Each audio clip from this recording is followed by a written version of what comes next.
1907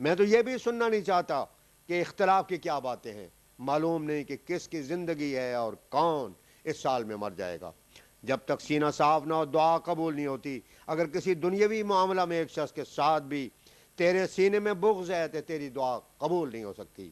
ہاں، اس بات کو اچھی طرح سے یاد رکھنا چاہیے، اور دنیاوی معاملہ کے سبب کبھی کسی کے ساتھ بغض نہیں رکھنا چاہیے۔ اور دنیا اور اس کا اسباب کیا ہستی رکھتی ہے، اس کے اسباب کیا ہستی رکھتا ہے کہ اس کے خاطر تم کسی سے عداوت کرو۔